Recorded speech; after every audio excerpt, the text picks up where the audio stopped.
Jag vill bestämma själv plus minus 5 sekunder. Det är också lite märkligt att det är så i dataåldern med styrning att det måste börja så att de inte kan sätta på den här.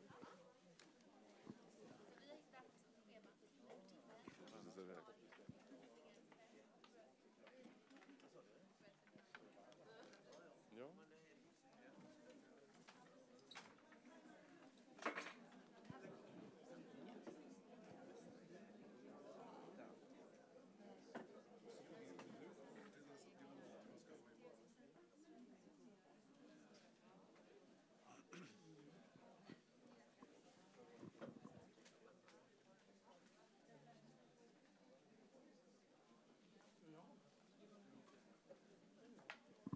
Så, hjärtligt välkomna. Det här är ett seminarium som helt och hållet kommer hållas på engelska från och med nästa mening här jag säger.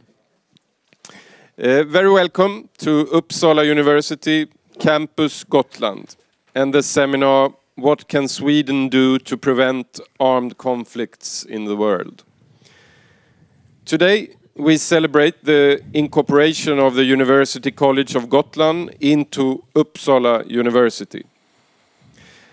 Already this morning the first students were enrolled at Uppsala University Campus Gotland.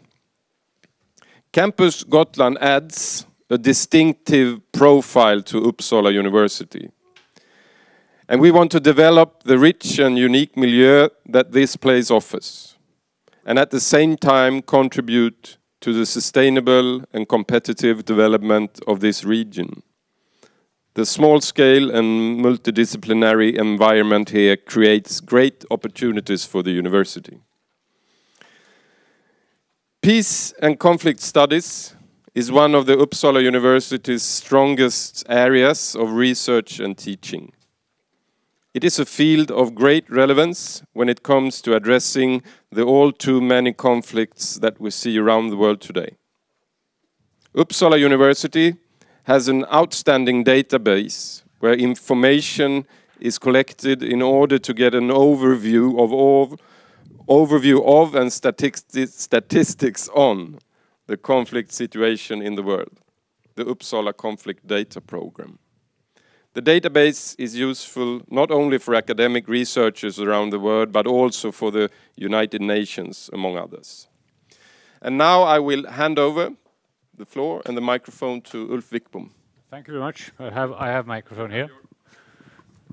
Congratulations to this fusion between Uppsala and Visby.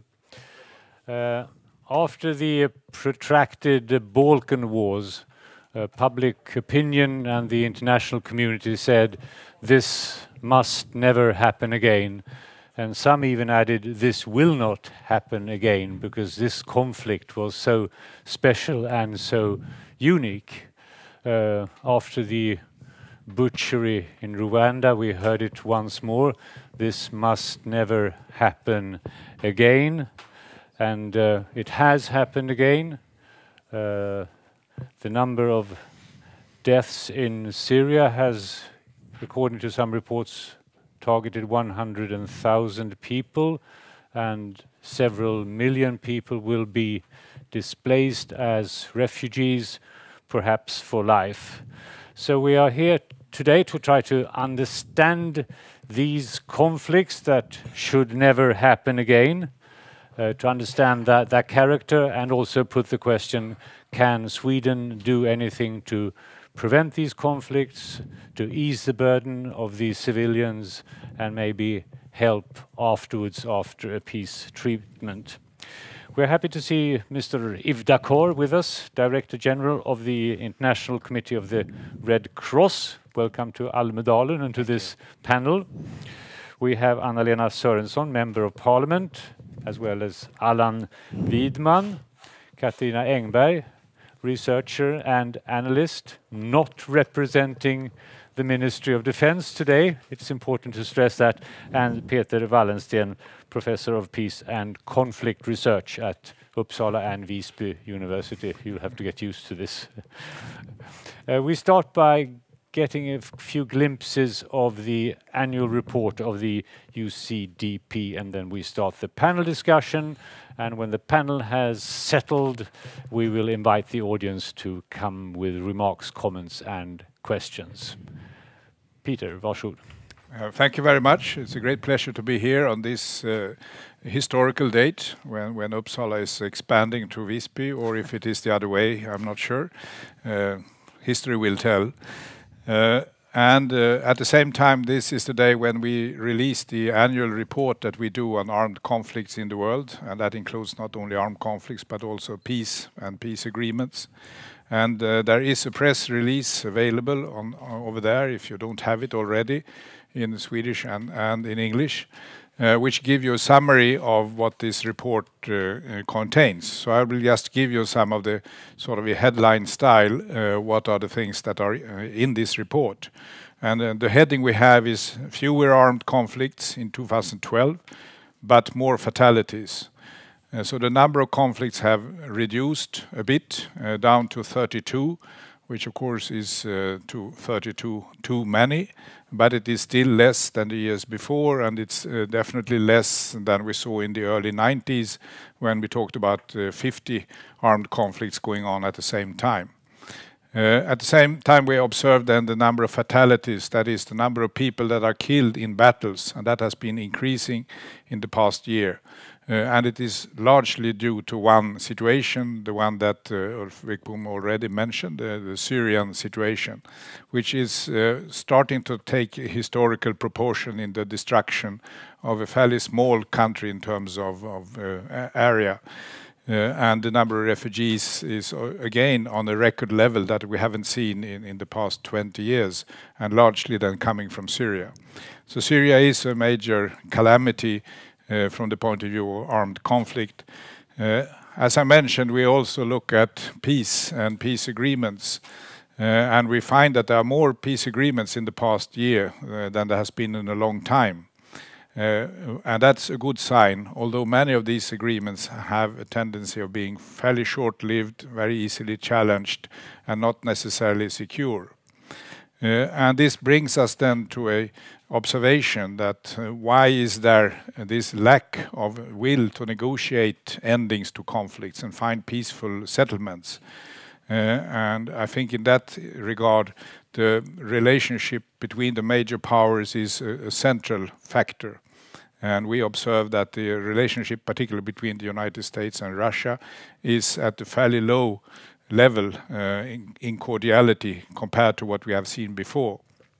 If you want to document that, it's quite easy to look at the press statements after the G8 meeting in Northern Ireland, where you can see President Obama and President Putin in the same picture, sitting there very uncomfortably trying to comment exactly on Syria. So this lack of a close relationship will of course affect a number of relationships in the world, as these two countries are often major funders or major providers of weapons to the conflicts that we see around in the world. So we regard this as a challenge, a factor that needs to be taken into account, but where it's also important to try to think what to do about it. Now, this is a fairly sizable report, and it also shows that the number of armed conflicts since 1989 is now 141, which is a huge number. So we have been passing through a period of remarkable turmoil. As I mentioned, 32 are still going on, so it means that if you read it the other way, 110 have ended in some way or not. And that is what provides, you can say, a good material for research. Why do some conflicts end and end fairly early, whereas others go on for a long period of time? That's how we can use this database for studies of the causes of conflict, but also the impetus for peace and peacemaking. As the heading of this panel is what can Sweden do in this particular context, I think there are some fairly obvious implications. One is that, as is observed in the most recent Defense Committee report, the main organization, the main arena for solving conflicts is still the United Nations, and particularly the Security Council. And of course, Sweden has an opportunity to apply to become a member of the Security Council. And to my mind, the Foreign Ministry has not decided what to do, but to me it seems to be, if we are serious about wanting to do something about armed conflicts, it seems to me a very obvious thing that we should try to get that membership. Sweden was a member about 15 years ago, and that experience was a fairly positive one, that it turned out as a small country we could actually contribute. As I mentioned, many of these conflicts require some kind of mediation or negotiation. And again, this is a field where there is a Swedish tradition. But I just had the opportunity to ask the Norwegian Foreign Minister about Norway's experiences here. And the thing that struck me the most from that conversation, which is a public piece of information, is that the Norwegian budget for 2013 for mediation is $100 million. Which makes the Norwegians a fairly big actor. And he sort of asked me, what is the Swedish budget? And I'm not even sure I can find a budget line for that. But I know there is one person that parts of the time deals with these kind of issues. So I think here is another field where Sweden probably can do much more. A third thing is an initiative called the European Institute for Peace, that Sweden and Finland and other countries have supported, which I think is a very important idea, an important suggestion. And I really hope that this can be followed up in some ways, that Sweden puts a lot of emphasis on this. And finally, of course, being a university person, research and not least education is very important. And particularly then education with an international focus, dealing with international affairs to try to promote a peace-making agenda, so to say. And I think here we can do a lot. And I think then an important matter is particularly access for international students to our master's program. As you all know, the international students who are non-EU members have to pay a fairly sizable fee. And one of the first and immediate impacts of this is that the number of students from what we could call the global south has shrunk rather dramatically. And I think that should be on the agenda. And to my mind, the best solution there is to provide a lot of scholarships for students specifically for those areas, which is, of course, the place where a number of these armed conflicts that we observe actually do take place. So we could, as a university, provide education that could be useful in the settlements of these particular conflicts. Thank you. Thank you, Peter. Among these 32 ongoing armed conflicts, how many, if any, are conflicts between nations, between states, conflicts across borders? Yeah, for 2012 is only one, and that's between Sudan and South Sudan, which is a border conflict. It's sort of stalemated right now, but that's the only one. All the others are what we could definitely call internal armed conflicts. So they're all about who shall rule in a particular country, or should a particular piece of territory be turned into an autonomous area or an independent state of its own. So those are the basic challenges. So civil wars, and you can call them separation wars. Dropping numbers, but can we see a pattern in the remaining 32 conflicts? Is the quality of the conflicts changing? Well, one of the obvious things is that they are fairly protracted. They have gone on for a very long time. If we think about those, the most devastating, Afghanistan, Pakistan, Somalia, the Democratic Republic of Congo and so on, they have been going on for a very long time. And one of the reasons why they go on a long time is that there is a lot of actors involved. The conflicts are quite fragmented in that sense, and it's hard to know who should really talk and who should be at the negotiation table. Should we accept any group with a weapon? Should they be accepted as legitimate partners? Probably not. But that's the kind of issues that we face today. Mm. Good news, more peace agreements than earlier, but some of them are rather fragile. What kind of agreements will be robust and stable, and who do you think have less chances of survival?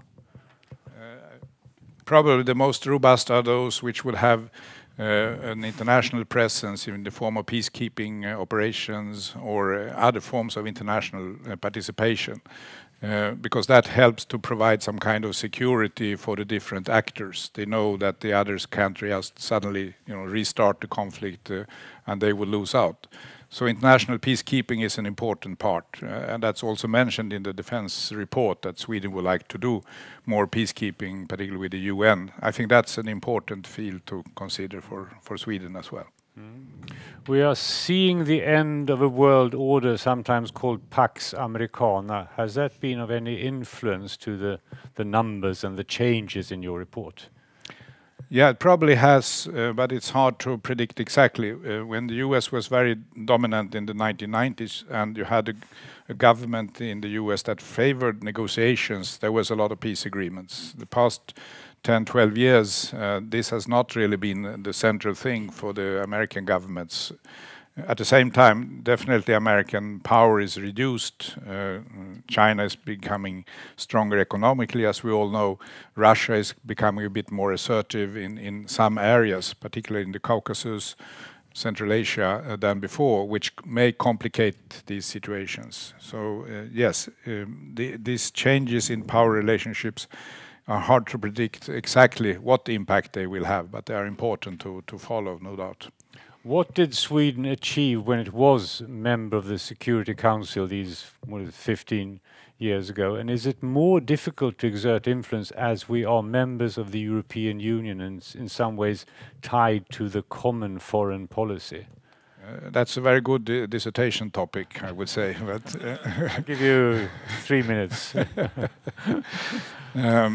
What we achieved is clear. A lot of emphasis on conflict prevention, on the idea of acting quite early, quite early in conflicts in order to prevent them from developing into serious conflicts. And I think that's still an important insight that we had then, which could be useful again. If you are a member of the Security Council, you are one of 15. As we are a member of EU, we are one of 28 as of today. So of course, as one of 15, you have a little more impact than you have as one of 28. All these bodies, of course, have some powers that are more strong than others. In the Security Council is 5, normally known as the P5, the permanent 5. The European Union, of course, also have 3 countries that are particularly important in these areas, Britain, France and Germany, and it's very hard for us to have a real impact on what they do, which I think we saw demonstrated not a long time ago on the issue of arms embargoes and so on, where Britain and France wanted to reduce it, whereas Sweden actually was, I think, correctly fighting against this. So one can make the calculation, but we can have an impact in both if we are a member of both. Yves, what is your first spontaneous reaction to Peter's report? Surprised, optimistic, pessimistic? No surprise. The perspective I have is a perspective of an organization which is still today very close to the people. In fact, we've decided not only to work through partner, but as an organization to be there. So we are not only in Damascus, we are in Homs, for example, or Deir el-Zor. And what I'm hearing is what it means for people. More suffering and more needs. We have never been as busy as today. And it's a bad news. It's a really bad news. The other things I've heard is something, you talk a lot about internal conflict, but what I see is how much conflict are related today.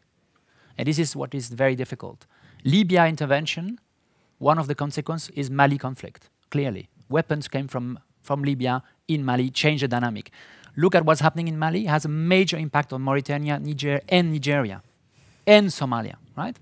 What is happening in Syria has an impact in Palestine, of course, in Lebanon, in Iraq, in Turkey, and change the dynamic. So it's important that we capture the notion of concept of internal armed conflict. It's true, but what is new maybe is how much it's connected. And that makes it very difficult, even on the ground. And last but not least, one of the big worry we have is, and you use that word, it's fragmented. We see a massive fragmentation of non-state armed group. We all talk about the Taliban. seems that we've discovered the Taliban a few days ago.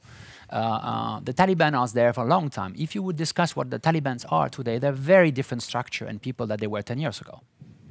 Okay, very complex, and not a chain of command, which is an easy one when you can just know this is the person you talk to and then he will make perfectly things organized. Not at all. And this is just for the Taliban. If you talk about the opposition in Syria, we all know the complexity. You should put an S. The opposition in Syria today, when you're in the field and you discuss with them, you have different agenda. Most of them are still, you have to understand that they are really fighting for their quarter, their town. Their strategy is tomorrow to make sure that the next checkpoint will be attacked or resisted. You know, this is it. Very little strategic vision. And on the same time, you have people here talking about peace, big things, negotiation. You have a total mismatch of reality.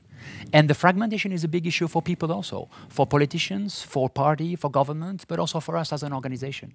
You said you had never been this busy. In recent history, not. Does this refer only to Syria, or no. all over the world? Yes. If you look at just, if I just look at Afghanistan, for example, Afghanistan, I hope you're all aware of that. We are moving much more quickly into a full-fledged war than we thought. We knew it would be difficult. I think we all knew that the next 2 years will be very difficult. Are you less successful reaching out with your aid when these conflicts become more complicated, more fragmented? You cannot negotiate with one warlord. No, the difficult moment for us as an organization is the moment of transition.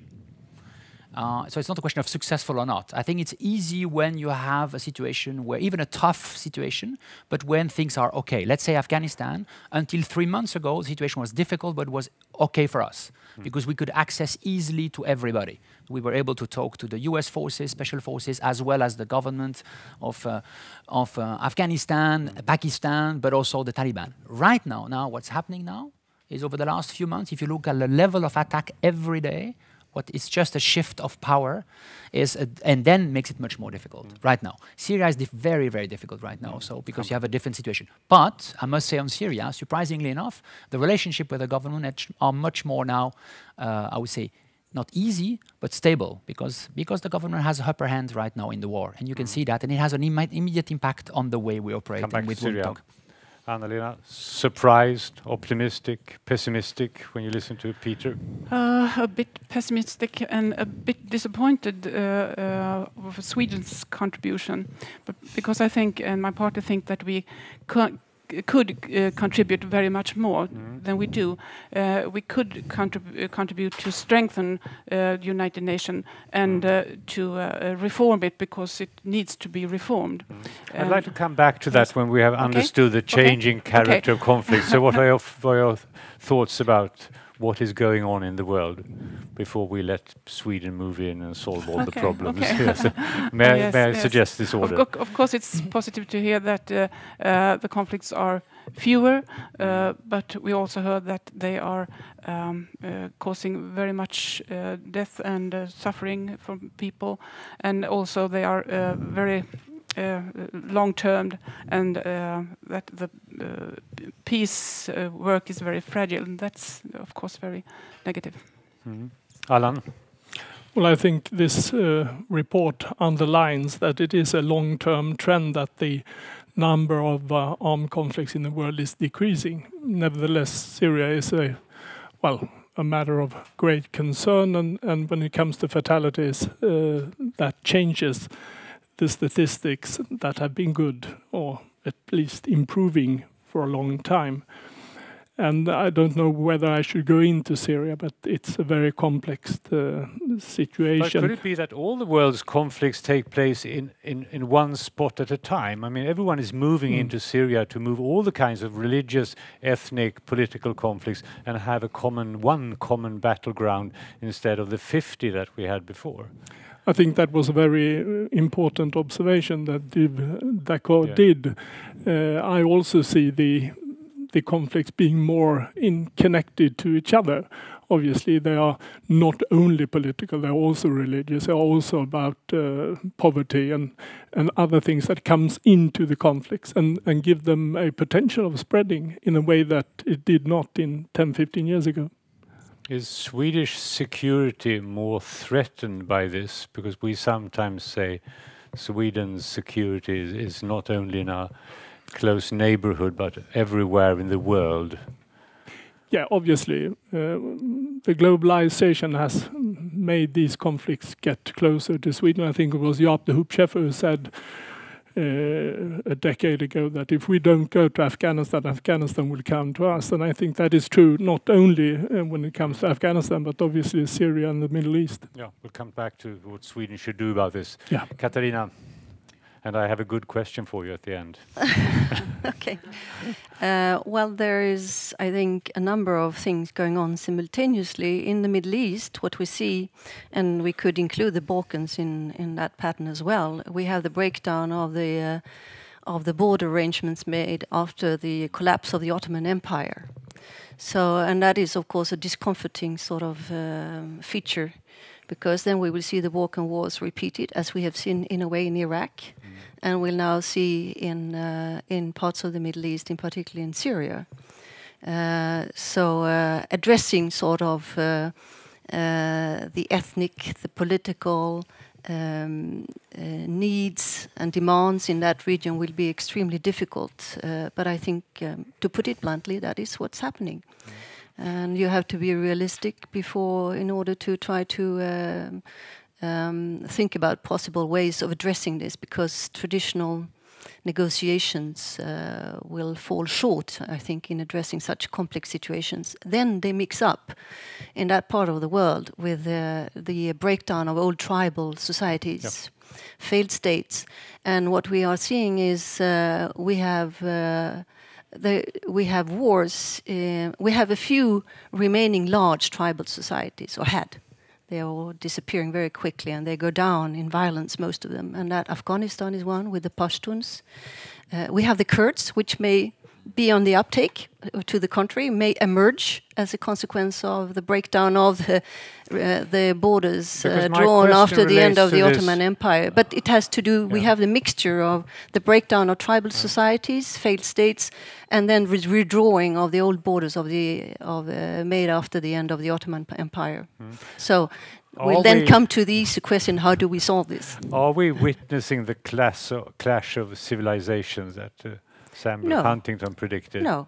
We just just happen to be neighbors to the Muslim world, and we have the European and Christian societies always have had a sometimes very fruitful relationship with their neighbors in the Muslim world, sometimes conflictuous, but that doesn't mean there is a clash of civilization. Just means that we happen to be neighbors to that area. Conflicts are about control of the area, but very many conflicts break down into religious strife, ethnic conflicts, which I think Huntington talked about when he talked about the clash of civilizations.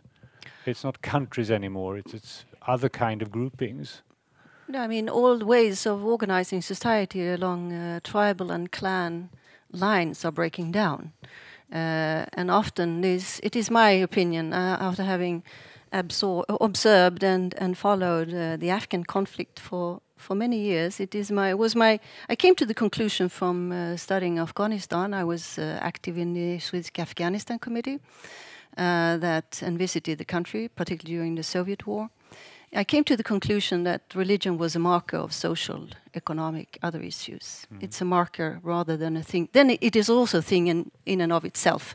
But often it's a marker of things that are recognizable, politically recognizable. Peter, it's just that we have forgotten religion in our societies. We forgot about how these linkages were made. We made them in our society as well, not very long ago. Peter, do you see any truth in Huntington's prediction that? Not really, but what we see is more a clash within civilizations. So many of the fights are between Shia as one Muslim grouping and Sunni as another, or Alawite as a third, and Druze that may be a fourth. And that's why I think what Katarina is saying is the more correct appreciation. These are various identity groups. People are identifying in certain ways, and they feel threatened in their identity, but it can be many different things. So it's not really that big overarching picture that Huntington wanted to convey. And you can use these data and you can make the study yourself, and you will see that this works. Christians sometimes are exposed to this, but sometimes Muslims, but it is more relating to very local situations, as Yves Daccord mentioned. Many of these fights are actually extremely local, but outside powers would like to see them in a larger framework and make a strategic calculation, and then they go in and support various groups.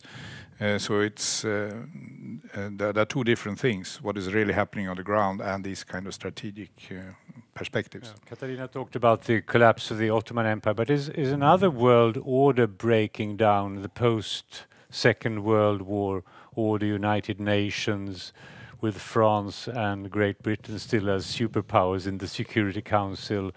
The BRIC countries are not interested in meddling in other countries' affairs or in global affairs. So is sort of the peacekeeping machinery changing also? Yes, it is. And I think we should accept the fact that we are in a time where we're changing possibly, I don't know if it's a world order, but we are in a messy time, and I think a messy multilateralism time. I think we should accept that. And what I see is no anymore international convergence to deal with major issues, especially to deal with conflict. There is none international convergence, which means concretely, if we talk about conflict, we have to agree that over the next few years, the key word is containment. And all the strategy of big powers, not only the US, but China, Russia, all that, will be about containment, very clearly, right? And I think it needs to, that has a major impact on us, on the way the Security Council works, as an example, and I think that needs to be looked upon. And I think I will be very careful, because that's one element. At the same time, you have tensions, because you never had so much, I would say, discussions and control over questions like humanitarian aid. The sovereignty of state is not challenged anymore. So it's interesting. I mean, Syria, what is the most interesting over the first year of Syria was that Syria, if you look officially at the UN plan for humanitarian aid, it was called Humanitarian Aid Action Plan led by Syrian government. That was the official name of the UN plan for Syria. It says a lot about today that host governments have the power, they not challenge. You've seen that in Sri Lanka, we've seen that in Kenya, I mean, this is in Afghanistan, and I think there is really a tension there. So you don't have really the platform to manage that, and at the same time you have a sovereignty of state which is really very strongly and not challenged anymore. So yes, we are going into a very serious crisis, which of course reflect then to our own ability to access, to make sure that we make a difference. A few years ago, NATO was seen as the global sheriff who could put things in order. But has NATO been discredited by less successful interventions in many countries? Katarina? Well, let me just a remark to Yves about Afghanistan, because that was something we were really struggling with in the 80s. If you wanted to provide humanitarian aid to the civilian population, you had to go through Kabul. Absolutely. Where the people who were brought in by the Soviet invaders were controlling the government. So what we came to the conclusion we had to provide humanitarian aid, cross-border operation, and that's the way we solved it. We couldn't go through the UN. And I think that points to a shortcoming, as he was saying, that the United Nations recognize nation states and then their relationship to the one global organization, UN. And of course, these are still important elements, but you have many more new elements that have come into the fore and that will have to be accommodated when we talk about peacemaking various forms. And then that goes, then I want to pick up on what you were mentioning, Ulf, the role other organizations apart from the UN can play. What we are seeing, one of the elements apart from the non-state actors, etc., what we see is that regional organizations play increasing role as security providers. And they have no seat at the table in the UN. And still they have come subcontractors like the European Union, even NATO to some extent have become a subcontractor to the UN. But this new relationship is not regulated, neither in terms of formal arrangements, their seats at the table, nor in terms of where do you discuss the merits of intervening or not intervening, for example, when it comes to a case of Libya and now Syria. This is a discussion that still takes place in a very limited number of the old great powers that doesn't reflect power relationship in today's world. So you have to think about new ways of of regulating this new situation, to have more common understanding when to intervene, not to intervene, and where to place the regional organizations. So sort of they become, the new reality also becomes transparent and visible. In this mood of increasing pessimism, I'd like to quote the Israeli writer Amos Oz, who says, nobody can do everything, but everyone can do something. So let's see what Sweden can contribute in this troublesome world.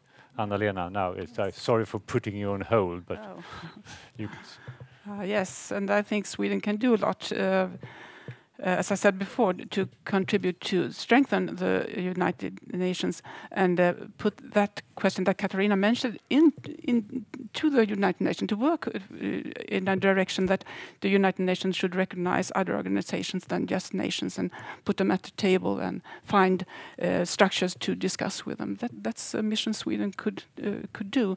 But and I heard Peter Wallensteen said before that Sweden should be a member of the Security Council. Fine, but to be a member of Security Council, you have to contribute very much more than we do today. At the start of this year, I think we had 29 persons, military persons, out in missions in the world. It's about 5% or something. And we talked about 500 as a... we had 2,000 okay. in the 1990s. So we can contribute a lot much more than we do. Is it a good idea to bring in all the stakeholders in a conflict, in peace negotiations? Is that the key of success, Peter? Partly, I don't think it's the full answer, but it is important to have a lot of actors involved. But maybe the key issues are those that the fighting parties know very well about. So you need to solve them. So in Afghanistan, you need to think about how to solve the government issue, who is going to rule, or what kind of procedures. But in order to make an agreement effective, you need to have civil society, all other actors involved in some way. So it becomes complex, but I'm not sure that everybody needs to sit at the same table. It will be a very big table. And it will be difficult to communicate. Various parties will block each other. But somehow they need to be involved, I think. And that's why we need to be a little more innovative when we think about peace processes. Maybe they are not just one process, there are many processes going on simultaneously and hopefully in the same direction. Allan, you're nodding, but Syria is also an illustration that who are the stakeholders? Who should be included? Who should not be included? Well, I think one of the greater problems concerning Afghanistan during the last decade was that the US, the UN, NATO and other players did not manage to take in all the stakeholders of Afghanistan into negotiations. I think still that Iraq, Pakistan obviously, India, etc., all had their agenda. And it took, well, almost 8 years before the US appointed a negotiator that was both for Pakistan and Afghanistan. But they had to go much wider in order to be successful with this. So for me, Afghanistan is not a military failure, it's a political failure. Then I would like to add that I think that Sweden does some things when it comes to preventing conflicts. The international aid is now 1% of the GDP, which for the first time in history we achieved 4 or 5 years ago. Sweden is a supporter, a strong supporter of disarmament in the world. On the first day of the Armed Trades Treaty, we were there in Washington and signing up and trying to be a good example for everyone else. When it comes to peacekeeping, today we have about 700 soldiers abroad, mainly in Afghanistan, but we see now a shift from Swedish participation in the NATO-led missions to the UN-led missions, well, mostly in Africa. And I think that there is a mission fatigue within NATO. I meet colleagues from the Parliamentary Assembly in NATO very often, and both the extortion that Afghanistan has made for these countries and the economical crisis has affected this, and I think it's a shame. But I hope that the international society will be more engaged in the future. Swedish foreign aid is sometimes very often geared to long-term projects, so it's not a guarantee that this money will be allocated to conflicts. No, but we see that Sweden, when engaging with a peacekeeping mission like in Afghanistan, after a couple of years, Afghanistan will be the main object for Swedish international aid and development. So it goes hand in hand, and I think that one of the good things, if there are any concerning Afghanistan, then I think it is the understanding of the importance of comprehensive approach, that you have to work both with military, civilian and development means at the same time. Anna, do you see that Sweden is hindered by the membership in the European Union, that we have to adhere to the common policy? And the other thing is we can take less Nordic initiatives, as all the Nordic countries are not members of the European Union. No, I think we can do two things at the same time. When I heard Peter Wallensteen before, he said that we could be a member of the Security Council, and we're one of 15, and in the European Union we are one of 28. But 28 countries in the European Union, that's a power, and that could be a lot of power. So I think Sweden must contribute in the European Union to strengthen the union, especially in the soft powers, and to make European Union strong and be a part that can contribute very much more in the peace process in the world. Are you optimistic about the European Union's capabilities of exerting foreign policy, coordinating disaster relief and so on? I'm optimistic about Sweden influencing European Union, if I may say so. Can I just say a word on Sweden? European Union as such won't be able to influence seriously over the next 10 years international affairs. I don't think so.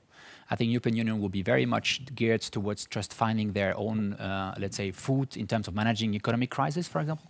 Socially, the things will be extremely difficult. So I think there will be an enormous pressure on politicians in the European Union. You talk about the three key countries, Germany maybe differently, but France and UK, the big things is not international affair, it's internal affair.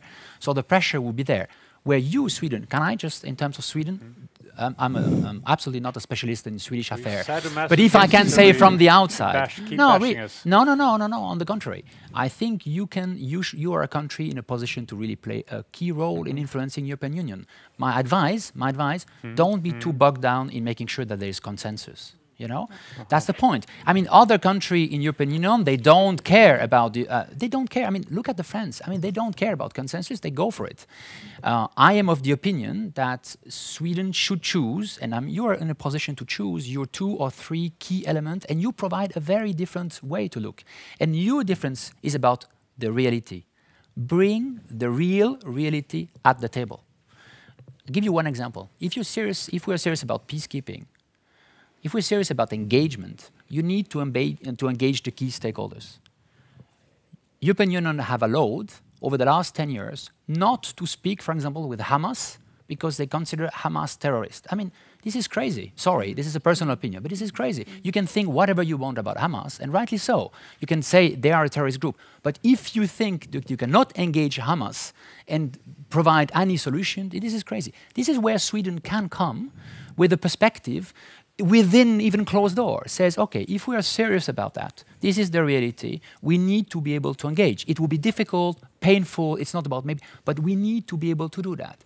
And if you let yourself be squeezed into a situation where you're trying to be consensual with the European Union, then frankly, I'm sure I will be here and making the same debate with you about what Sweden can do in 5 years, and no progress, if I may say. So I'm counting on you, really.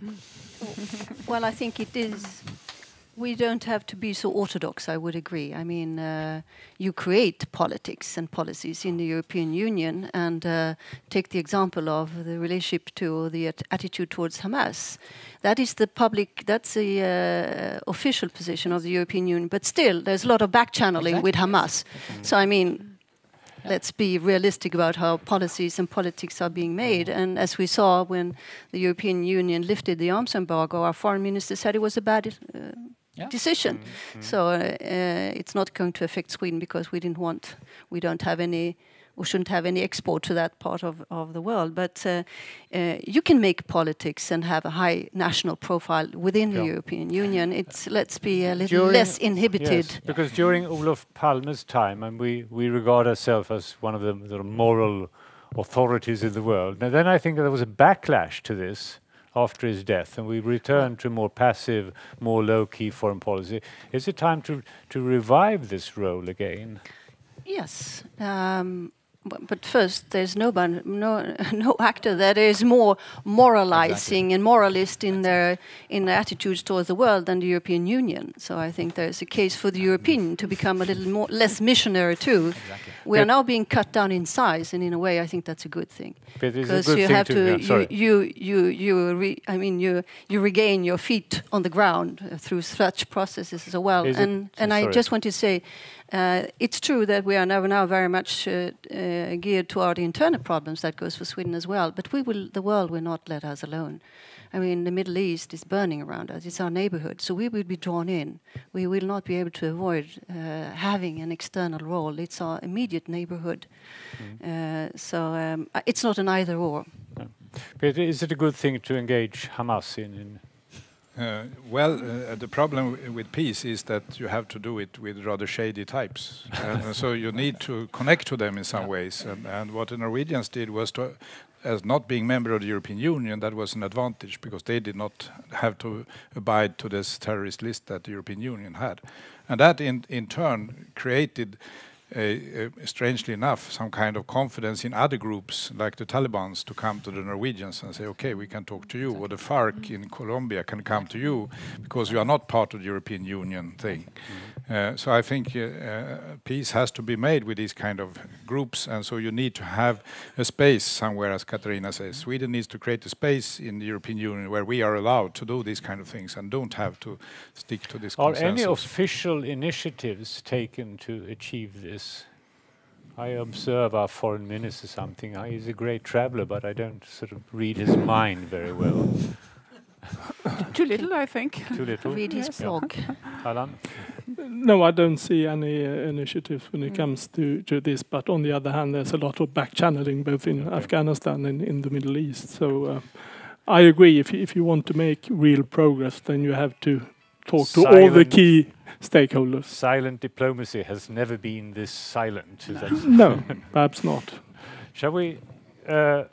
I give the word to Yves, and then there's a microphone, and we are interested to hear your remarks and questions. Please. No, I think Peter mentioned something at the beginning, which I think also Sweden could make an enormous difference, is access for students coming from countries which are more and more difficult to access to you. I think frankly, if we give space for scholarship for young students to be able to come from different countries, having the possibility, it's remarkable. It's not just about money, it's also about regulation. Today, for example, if you want to be a student in UK, and you're coming from a wrong country, I mean, talking as an example, things have changed over time. So today, coming from the Middle East as a young student, a difficult country, it's much more difficult to be able to study in Europe than it was 10 years ago. And that's something which I frankly think is an enormous contribution. Short comment before the microphone. Yeah, let me just give an example of that. A person who came up to me in New York a couple of months ago, she was a student with us in the 90s, going from one of these conflict resolution programs. She's now the vice minister for dealing with the peace process in Colombia. So we have to think about this as sort of a long-term thing. It's not something that happens the year after, but a couple of years later, things have changed, and suddenly the training you have from the university plays a role. Please, if you... Yes, I'm happy to hear what Peter's saying about the cultural aspects and religious aspects, etc. Because, I mean, Samuel Huntington is really, he's stressing that culture, civilization, religion, etc. are important as identities, more important than ideology and more consistent. But on the other hand, he jumps into conclusions which can't cope with that when in all conflicts there are neighbors in conflict with each other. I mean, the classical conflicts of the early and late Middle Ages with the propaganda needed. The leaders needed the propaganda to say we are fighting for Christianity or we are fighting for Islam. But there were Christians and Muslims on both sides in all of these conflicts, in Spain and in the fight about Constantinople. And for me personally, I would say we should take into account, and that should also Samuel Huntington have done, that the history writing is done by the warlords, and the warlords they need other aspects, and they need to strengthen their own power. We see it in neighboring countries here also today, as when Gustavus Adolphus troops were allied with the Pope for the freedom of Lutherans in Europe against the Catholic emperor in Germany. So thank you for pointing out that there are some ideas in the beginning of Samuel Huntington's thinking, but he jumps into the totally wrong conclusions. Thank you. Comment, Peter? It was a great fundraising trick. His Olin Institute got a lot of money. But most religions say that they are in favor of peace, and I think there are always people who are in favor of peace in each of these religions. And the question is how to make a connection between these peace builders, so to say. In Ireland, the conflict was described as a conflict between Catholics and Protestants. How was this peace agreement brought about? It was regarded as an almost impossible conflict to solve. Yeah, and there are many conflicts that have been regarded as impossible to solve. I mean, South Africa is another. Well, the trick, so to say, was that let's see what they are quarreling about, and it is actually the status of Northern Ireland. Should it be part of the Republic of Ireland or be part of England? And then you institute a process whereby you say, well, we leave this to the people. There will be a referendum, and then we'll decide where this will go. And for the time being, nobody wants a referendum, so let's organize a way of power sharing. So the Catholic parties, if we call them so, and the Protestant parties are ruling together, which is rather remarkable because both of them were seen as extreme on both sides, but they are now sitting together. So far it's working out because you deal with practical issues and you have to solve them. And that's what you're elected to do. Power sharing is the key word. Power sharing works at least for a period of time. If it goes on too long, you create a new structure that provides for its conflict, so to say. Please. Thank you. Katarina, I have a question for you. Do you think that Sweden should join NATO or not, and why? Well, that is a question for politicians to decide. So I will pass on that one. Are there advantages and disadvantages if the politicians decide for or against? As an analyst and researcher, you can add a few remarks. I mean, what is at stake? Well, first, in terms of our own security, are there any threats to our security? I would say not currently, and why we still have to uphold our guard, because wars, we have had 2 wars in only 2 generations ago in Europe, so we cannot be entirely sure in terms of our own security, but let's hope that this underlying trend of diminishing conflict is the one that will win out in the long historical perspective. So a guard, but not too high. So I would say that for Sweden's own immediate needs, there is not much at stake in terms of we don't need security guarantees in that for our own sake in the foreseeable perspective. Then it's a question: are you going to take responsibility for your neighbors? And that is, I think, where the difficult question is. Are you going to take responsibility for neighbors with more complicated borders, so to speak, and neighbors, immediate neighbors, the Baltic states in particular? A question for the politicians. We have a politician here. Well, the only one I think that is in favor of a Swedish NATO membership. Why? I will come to that if you let me. No, I won't, because we have precious little time. So. Okay. Well, firstly, I think that Sweden is a very small state, and no matter how much we put into the Swedish defense, we will not be able to meet serious challenges towards our security on our own. So we need to be taking part in some collective security thing.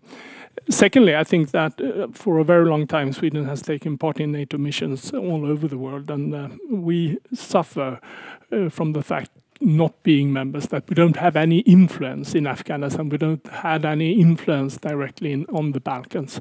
So if we are taking part in NATO missions, we should also be able to have some influence. And let me just add to the end that it was interesting to hear that the EU was such a dangerous thing, so the Taliban could not speak to members inside the EU. They went to Oslo instead, and that shows perhaps that it's not so very dangerous to be part of that organization. Yeah, Very short. Yes, please. Oh, yes. Yes. Sweden should not be a member of NATO. We could cooperate with NATO, but I don't think we should be a member of NATO. We are a member of the European Union, and I think we should participate there and strengthen that union, which have much more tools to make peace and to work against conflicts. And I think we should keep our ability to choose and to have our freedom. And it will not be cheaper to be a member of NATO, believe me.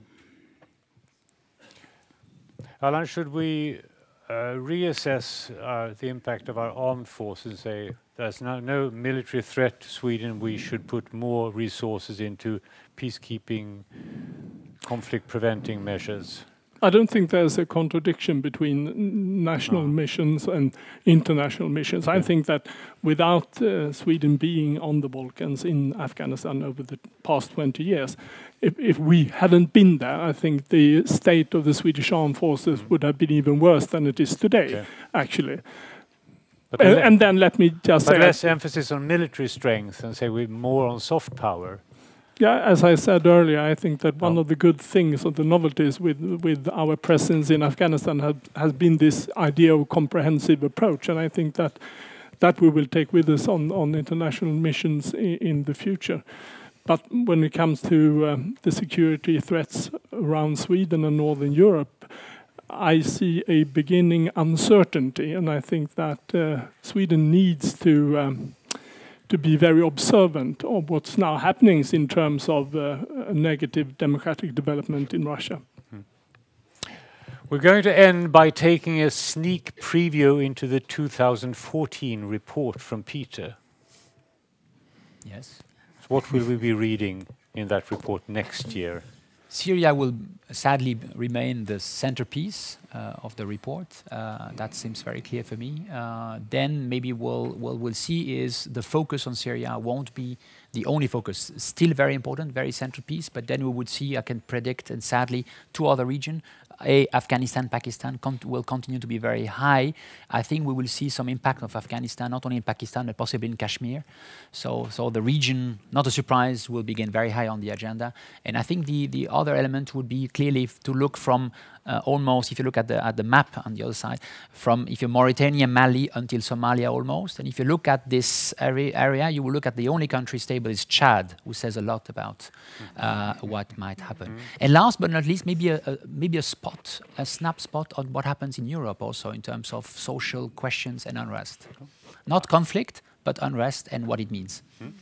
Anna-Lena, same question to you. Oh, it's a difficult one.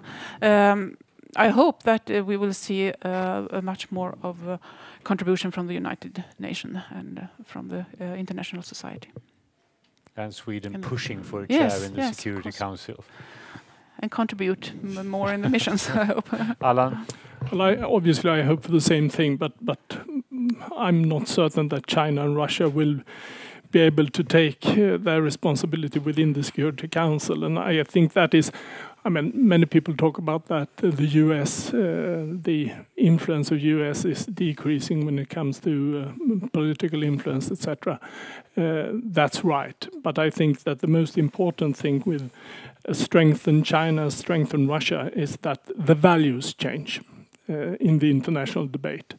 And that will not encourage activity. I'm very pessimistic about Syria. I don't think that President Assad will be here in a year from now, but the situation will be very fragmented and very complicated. So I think that horrible crisis will go on. And I'm also very afraid of what happens when the international forces withdraw from Afghanistan. Katarina?